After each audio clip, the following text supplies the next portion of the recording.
इस अध्याय में अर्जुन अपने सम्मुख उत्पन्न स्थिति का सामना करने में स्पष्ट रूप से अपनी असमर्थता को दोहराता है और युद्ध करने के अपने कर्तव्य का पालन करने से मना कर देता है। तत्पश्चात वह औपचारिक रूप से श्री कृष्ण को अपना आध्यात्मिक गुरु बनाने और जिस स्थिति में वह स्वयं को पाता है उसका सामना करने के लिए उचित मार्गदर्शन प्रदान करने की प्रार्थना करता है। परम प्रभु उससे कहते हैं कि आत्मा, जो शरीर के नष्ट होने पर भी नहीं मरती, के अमरत्व की शिक्षा देकर दिव्य ज्ञान प्रदान करते हैं। आत्मा एक जन्म से दूसरे जन्म में उसी प्रकार से शरीर परिवर्तित करती है जिस प्रकार से मनुष्य पुराने वस्त्र त्याग कर नए वस्त्र धारण करता है। इसके पश्चात श्री कृष्ण सामाजिक दायित्वों के विषय की ओर आगे बढ़ते हैं। वे अर्जुन को स्मरण कराते हैं कि धर्म की मर्यादा हेतु योद्धा के रूप में युद्ध लड़ना उसका कर्तव्य है। वे स्पष्ट करते हैं कि किसी के द्वारा अपने नैतिक कर्तव्यों का पालन करना एक पुण्य का कार्य है जो स्वर्ग जाने का द्वार खोलेगा, किंतु कर्तव्यों से विमुख होने से केवल तिरस्कार और अपयश प्राप्त होगा। लौकिक स्तर पर अर्जुन को प्रेरित करने के पश्चात श्री कृष्ण गहनता के साथ कर्मयोग के ज्ञान पर प्रकाश डालते हैं। वे अर्जुन को फल की आसक्ति के बिना निष्काम कर्म करने की प्रेरणा देते हैं। फल की कामना से रहित कर्म करने के विज्ञान को वे बुद्धि योग या बुद्धि का योग नाम देते हैं। बुद्धि का प्रयोग मन को कर्मफल की लालसा करने से रोकने के लिए करना चाहिए। इस चेतना के साथ संपन्न किए गए कर्म बंधन युक्त कर्मों से बंधन मुक्त कर्मों में परिवर्तित हो जाते हैं। अर्जुन दिव्य चेतना में स्थित मनुष्य के लक्षणों के संबंध में जानना चाहता है। श्री कृष्ण उसे बताते हैं कि किस प्रकार से दिव्य चेतना में स्थित होकर मनुष्य आसक्ति, भय और क्रोध से मुक्त हो जाता है और सभी परिस्थितियों में उसकी इंद्रियां उसके वश में हो जाती हैं और उसका मन सदा के लिए भगवान की भक्ति में तल्लीन हो जाता है। अब वे क्रमानुसार स्पष्ट करते हैं कि किस प्रकार से मानसिक संताप, काम वासना और लोभ विकसित होता है और किस प्रकार से इनका उन्मूलन किया जा सकता है। संजय ने कहा, करुणा से अभिभूत, मन से शोकाकुल और अश्रुओं से भरे नेत्रों वाले अर्जुन को देखकर श्री कृष्ण ने निम्नवर्णित शब्द कहे। परमात्मा श्री कृष्ण ने कहा, मेरे प्रिय अर्जुन, इस संकट की घड़ी में तुम्हारे भीतर यह विमोह कैसे उत्पन्न हुआ? ये सम्माननीय लोगों के अनुकूल नहीं है। इससे उच्च लोकों की प्राप्ति नहीं होती अपितु अपयश प्राप्त होता है। हे पार्थ, अपने भीतर इस प्रकार की नपुंसकता का भाव लाना तुम्हें शोभा नहीं देता। हे शत्रु विजेता, हृदय की तुच्छ दुर्बलता का त्याग करो और युद्ध के लिए तैयार हो जाओ। अर्जुन ने कहा, हे मधुसूदन, हे शत्रुओं के दमन करता, मैं युद्ध भूमि में कैसे भीष्म और द्रोणाचार्य जैसे महापुरुषों पर बाण चला सकता हूँ जो मेरे लिए परम पूजनीय है। ऐसे आदरणीय महापुरुष जो मेरे गुरुजन हैं, को मारकर सुखपूर्वक जीवन व्यतीत करने की अपेक्षा तो भीख मांगकर इस संसार में जीवन निर्वाह करना अधिक श्रेयस्कर है। यदि हम उन्हें मारते हैं तो उसके परिणामस्वरूप हम जिस संपत्ति और सुखों का भोग करेंगे वे रक्तरंजित होंगे। हम ये भी नहीं जानते कि इस युद्ध का परिणाम हमारे लिए किस प्रकार से श्रेयस्कर होगा, उन पर विजय पाकर या उनसे पराजित होकर। यद्यपि उन्होंने धृतराष्ट्र का पक्ष लिया है और अब वे युद्ध भूमि में हमारे सम्मुख खड़े हैं, तथापि उनको मारकर हमारी जीवित रहने की कोई इच्छा नहीं होगी। मैं किंकर्तव्य विमूढ़ हो गया हूँ और गहन चिंता में डूबकर कायरता दिखा रहा हूँ। मैं आपका शिष्य हूँ और आपके शरणागत हूँ। कृपया मुझे निश्चय ही यह उपदेश दे कि मेरा हित किसमें है। मुझे ऐसा कोई उपाय नहीं सूझता जो मेरी इंद्रियों को सुखाने वाले इस शोक को दूर कर सके। यदि मैं धन संपदा से भरपूर इस पृथ्वी पर निष्कंटक राज्य प्राप्त कर लेता हूँ या देवताओं जैसा प्रभुत्व प्राप्त कर लेता हूँ, तब भी मैं इस शोक को दूर करने में समर्थ नहीं हो पाऊंगा। संजय ने कहा। ऐसा कहने के पश्चात गुडाकेश, शत्रुओं का दमन करने वाला अर्जुन, ऋषिकेश कृष्ण से बोला, हे गोविंद, मैं युद्ध नहीं करूंगा, और शांत हो गया। हे भरतवंशी धृतराष्ट्र। तत्पश्चात दोनों पक्षों की सेनाओं के मध्य शोककुल अर्जुन से कृष्ण ने प्रसन्न होते हुए ये वचन कहे। परम भगवान ने कहा, तुम विद्वतापूर्ण वचन कहकर भी उनके लिए शोक कर रहे हो जो शोक के पात्र नहीं हैं। बुद्धिमान पुरुष न तो जीवित प्राणी के लिए शोक करते हैं और न ही मृत के लिए। ऐसा कोई समय नहीं था कि जब मैं नहीं था या तुम नहीं थे और ये सभी राजा न रहे हों, और ऐसा भी नहीं है कि भविष्य में हम सब नहीं रहेंगे। जैसे देहधारी आत्मा इस शरीर में बाल्यावस्था से तरुणावस्था और वृद्धावस्था की ओर निरंतर अग्रसर होती है, वैसे ही मृत्यु के समय आत्मा दूसरे शरीर में चली जाती है। बुद्धिमान मनुष्य ऐसे परिवर्तन से मोहित नहीं होते। ये कुंती पुत्र, इंद्रिय और उसके विषयों के संपर्क से उत्पन्न सुख तथा दुख का अनुभव क्षण भंगुर है। ये स्थायी न होकर सर्दी तथा गर्मी की ऋतुओं के आने जाने के समान है। ये भरतवंशी, मनुष्य को चाहिए कि वह विचलित हुए बिना उनको सहन करना सीखे।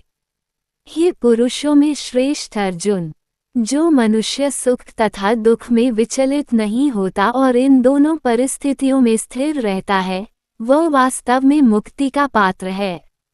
अनित्य शरीर का चिरस्थायित्व नहीं है और शाश्वत आत्मा का कभी अंत नहीं होता है।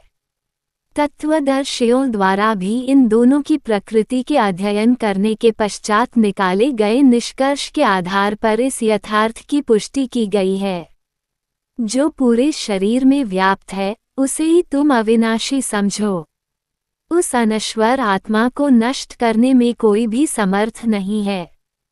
केवल भौतिक शरीर ही नश्वर है और शरीर में व्याप्त आत्मा अविनाशी, अपरिमेय तथा शाश्वत है। अतः हे भरतवंशी, युद्ध करो। वह जो ये सोचता है कि आत्मा को मारा जा सकता है या आत्मा मर सकती है, वे दोनों ही अज्ञानी हैं। वास्तव में आत्मा न तो मरती है और न ही उसे मारा जा सकता है। आत्मा का न तो कभी जन्म होता है, न ही मृत्यु होती है, और न ही आत्मा किसी काल में जन्म लेती है और न ही कभी मृत्यु को प्राप्त होती है। आत्मा अजन्मा, शाश्वत, अविनाशी और चिरनूतन है। शरीर का विनाश होने पर भी इसका विनाश नहीं होता। हे पार्थ, वह जो ये जानता है कि आत्मा अविनाशी, शाश्वत, अजन्मा और अपरिवर्तनीय है, वह किसी को कैसे मार सकता है या किसी की मृत्यु का कारण हो सकता है। जिस प्रकार से मनुष्य अपने फटे पुराने वस्त्रों को त्याग कर नए वस्त्र धारण करता है, उसी प्रकार मृत्यु होने पर आत्मा पुराने तथा व्यर्थ शरीर को त्याग कर नया शरीर धारण करती है। किसी भी शस्त्र द्वारा आत्मा के टुकड़े नहीं किए जा सकते, न ही अग्नि आत्मा को जला सकती है, न ही जल द्वारा उसे गीला किया जा सकता है और न ही वायु इसे सुखा सकती है। आत्मा अखंडित और अज्वलनशील है, इसे न तो गीला किया जा सकता है और न ही सुखाया जा सकता है। यह आत्मा शाश्वत, सर्वव्यापी, अपरिवर्तनीय, अचल और अनादि है। इस आत्मा को अदृश्य, अचिंतनीय और अपरिवर्तनशील कहा गया है। ये जानकर हमें शरीर के लिए शोक प्रकट नहीं करना चाहिए। यदि तुम ये सोचते हो कि आत्मा निरंतर जन्म लेती है और मरती है, तब ऐसी स्थिति में भी, हे महाबाहु अर्जुन, तुम्हें इस प्रकार से शोक नहीं करना चाहिए। जो जन्म लेता है उसकी मृत्यु निश्चित है और मृत्यु के पश्चात पुनर्जन्म भी अवश्यंभावी है। अतः तुम्हें अपरिहार्य के लिए शोक नहीं करना चाहिए। हे भरतवंशी, समस्त जीव जन्म से पूर्व अव्यक्त रहते हैं, जन्म होने पर व्यक्त हो जाते हैं और मृत्यु होने पर पुनः अव्यक्त हो जाते हैं। अतः ऐसे में शोक व्यक्त करने की क्या आवश्यकता है। कुछ लोग आत्मा को एक आश्चर्य के रूप में देखते हैं, कुछ लोग इसे आश्चर्य बताते हैं और कुछ इसे आश्चर्य के रूप में सुनते हैं, जबकि अन्य लोग इसके विषय में सुनकर भी कुछ समझ नहीं पाते। हे अर्जुन, शरीर में निवास करने वाली आत्मा अविनाशी है, इसलिए तुम्हें किसी प्राणी के लिए शोक नहीं करना चाहिए। इसके अलावा एक योद्धा के रूप में अपने कर्तव्य पर विचार करते हुए तुम्हें उसका त्याग नहीं करना चाहिए। वास्तव में योद्धा के लिए धर्म की रक्षा हेतु युद्ध करने के अतिरिक्त अन्य कोई विकल्प नहीं होता। हे पार्थ, वे क्षत्रिय भाग्यशाली होते हैं जिन्हें बिना इच्छा किए धर्म की रक्षा हेतु युद्ध के ऐसे अवसर प्राप्त होते हैं जिसके कारण उनके लिए स्वर्ग के द्वार खुल जाते हैं। यदि फिर भी तुम इस धर्म युद्ध का सामना नहीं करना चाहते, तब तुम्हें निश्चित रूप से अपने सामाजिक कर्तव्यों की उपेक्षा करने का पाप लगेगा और तुम अपनी प्रतिष्ठा खो दोगे। लोग तुम्हें काया और भगोड़ा कहेंगे। एक सम्माननीय व्यक्ति के लिए अपयश मृत्यु से बढ़कर है। जिन महान योद्धाओं ने तुम्हारे नाम और यश की सराहना की है, वे सब ये सोचेंगे कि तुम भय के कारण युद्ध भूमि से भाग गए और उनकी दृष्टि में तुम अपना सम्मान गंवा दोगे। तुम्हारे शत्रु तुम्हारी निंदा करेंगे और कटु शब्दों से तुम्हारा मानमर्दन करेंगे और तुम्हारी सामर्थ्य का उपहास उड़ाएंगे। तुम्हारे लिए इससे पीड़ादायक और क्या हो सकता है। हे कुंती पुत्र, यदि तुम युद्ध करते हो, फिर या तो तुम मारे जाओगे और स्वर्ग लोक प्राप्त करोगे, या विजयी होने पर पृथ्वी के साम्राज्य का सुख भोगोगे। इसलिए हे कुंती पुत्र, उठो और दृढ़ संकल्प के साथ युद्ध करो। कर्तव्यों पालन हेतु युद्ध करो। युद्ध से मिलने वाले सुख दुख, लाभ हानि को समान समझो। यदि तुम इस प्रकार अपने दायित्वों का निर्वहन करोगे, तब तुम्हें कोई पाप नहीं लगेगा। अब तक मैंने तुम्हें सांख्य योग या आत्मा की प्रकृति के संबंध में वैश्लेषिक ज्ञान से अवगत कराया है। अब मैं क्योंकि बुद्धियोग या ज्ञानयोग प्रकट कर रहा हूँ, हे पार्थ, उसे सुनो। जब तुम ऐसे ज्ञान के साथ कर्म करोगे, तब कर्मों के बंधन से स्वयं को मुक्त कर पाओगे। इस चेतनावस्था में कर्म करने से किसी प्रकार की हानि या प्रतिकूल परिणाम प्राप्त नहीं होते, अपितु इस प्रकार से किया गया अल्प प्रयास भी बड़े से बड़े भय से हमारी रक्षा करता है। ये कुरुवंशी, जो इस मार्ग का अनुसरण करते हैं, उनकी बुद्धि निश्चयात्मक होती है और उनका एकमात्र लक्ष्य होता है, लेकिन जो मनुष्य संकल्पहीन होते हैं, उनकी बुद्धि अनेक शाखाओं में विभक्त रहती है। अल्पज्ञ मनुष्य वेदों के आलंकारिक शब्दों पर अत्यधिक आसक्त रहते हैं, जो स्वर्गलोक का सुख भोगने के प्रयोजनार्थ दिखावटी कर्मकांड करने की अनुशंसा करते हैं और जो यह मानते हैं कि इन वेदों में कोई उच्च सिद्धांतों का वर्णन नहीं किया गया है। वे वेदों के केवल उन्हीं खंडों की महिमा मंडित करते हैं जो उनकी इंद्रियों को तृप्त करते हैं, और वे उत्तम जन्म, ऐश्वर्य, इंद्रिया तृप्ति और स्वर्गलोक की प्राप्ति के लिए आडंबरयुक्त कर्मकांडों के पालन में लगे रहते हैं। सांसारिक सुखों में मन की गहन आसक्ति के साथ उनकी बुद्धि ऐसी वस्तुओं में मोहित रहती है, इसलिए वे भगवद प्राप्ति के मार्ग पर अग्रसर होने के हेतु दृढ़ संकल्प लेने में असमर्थ होते हैं। वेदों में प्रकृति के 3 गुणों का वर्णन मिलता है। हे अर्जुन, प्रकृति के इन गुणों से ऊपर उठकर विशुद्ध आध्यात्मिक चेतना में स्थित हो जाओ। परम सत्य में स्थित होकर सभी प्रकार के द्वैतों से स्वयं को मुक्त करते हुए भौतिक लाभ हानि और सुरक्षा की चिंता किए बिना आत्मलीन हो जाओ। जैसे एक छोटे जलकूप का समस्त कार्य सहजता से सभी प्रकार से विशाल जलाशय से तत्काल पूर्ण हो जाता है, उसी प्रकार समान रूप से परम सत्य को जानने वाले वेदों के सभी प्रयोजन को पूर्ण करते हैं। तुम्हें अपने निश्चित कर्मों का पालन करने का अधिकार है, लेकिन तुम अपने कर्मों का फल प्राप्त करने के अधिकारी नहीं हो। तुम स्वयं को अपने कर्मों के फलों का कारण मत मानो और न ही अकर्मा रहने में आसक्ति रखो। हे अर्जुन, सफलता और असफलता की आसक्ति को त्याग कर तुम दृढ़ता से अपने कर्तव्य का पालन करो। यही संभाव योग कहलाता है। हे अर्जुन, दिव्य ज्ञान और अंतर्दृष्टि की शरण ग्रहण करो, फलों की आसक्ति युक्त कर्मों से दूर रहो जो निश्चित रूप से दिव्य ज्ञान में स्थित बुद्धि के साथ निष्पादित किए गए कार्यों से निष्कृष्ट हैं।